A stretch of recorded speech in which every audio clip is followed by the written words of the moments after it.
கர்த்தருக்கு பிரியமானவர்களே, கர்த்தர் இன்றைக்கு உங்களோட பேசவிருக்கும் வார்த்தையை கேட்கலாமா?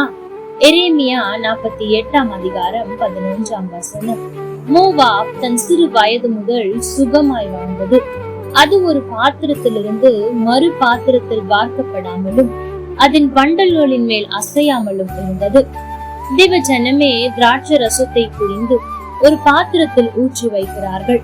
சில நாட்களில் ரசத்தில் உள்ள அசுத்தங்களும் வண்டல்களும் அதன் அடியில் படுகின்றன. அதை அப்படியே வைத்து விட்டால் அந்த வண்டல்களும் அசுத்தங்களும் சேர்ந்து திராட்சை ரசத்தை கெட்டு போக பண்ணும்.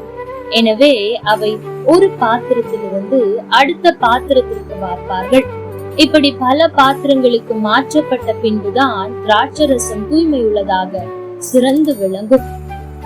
தேவஜனமே, இன்றைக்கும் ரட்சிக்கப்பட்ட உலகில் கூட சில பழைய ஆதாமின் தன்மைகளும் கேடானவைகளும் அருவருப்பும் கூட இருக்கலாம். உங்களுக்குள்ளே பாவ பிரமாணமும் கிரியை செய்து கொண்டே வரக்கூடும்.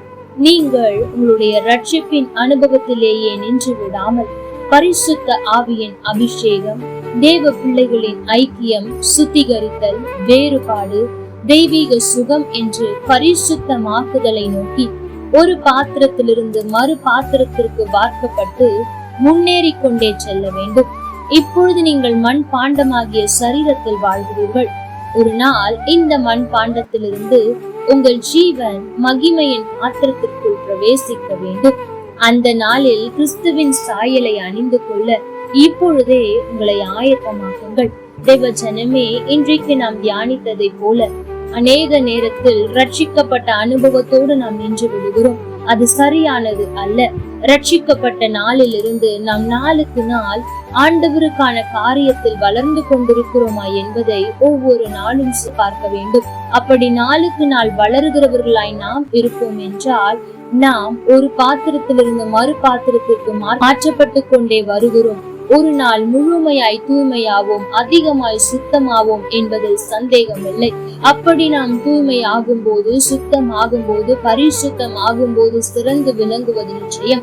அப்படி நாம் நம்மை காத்து கொள்ளும் போதுதான் ஆண்டவருடைய வருகையில் அவரோடு கூட போய் நித்திய காலமாய் வாழ முடியும். ஆகவே வாழ்கிற இந்த நாட்களில் ஒவ்வொரு நாளும் உங்களை பரிசுத்தப்படுத்திக் கொள்ள ஆசைப்படுங்கள். பரிசுத்தமாய் வாழ்வது அவ்வளவு எளிதல்ல. ஆண்டவர் இல்லாத வரை ஆண்டவர் உங்களோடு கூட இருப்பாரானால், நீங்கள் அவருடைய பிரசன்னத்தில் ஒவ்வொரு நாளும் அதிகமாய் தங்கி இருப்பீர்களானால் பரிசுத்தமாய் வாழ்வது எளிதான காரியம்தான். ஆகவே அவரோடு உள்ள உறவில் நாளுக்கு நாள் வளர வேண்டும் என்று பிரயாசப்படுங்கள். பரிசுத்தத்தில், அபிஷேகத்தில், வேத வாசிப்பில், தியானிப்பில், ஐக்கியத்தில் என்று வளர உங்களை அர்ப்பணியுங்கள். மறு பாத்திரத்திற்கு மாற்றப்பட்டு கொண்டே இருங்கள், மறுரூபமாவீர்கள். கர்த்தர் தாமே உங்களோடு கூட இருந்து உங்களை ஆசீர்வதிப்பாராக. ஆமென். லைக் பண்ணுங்க, ஷேர் பண்ணுங்க, கமெண்ட் பண்ணுங்க.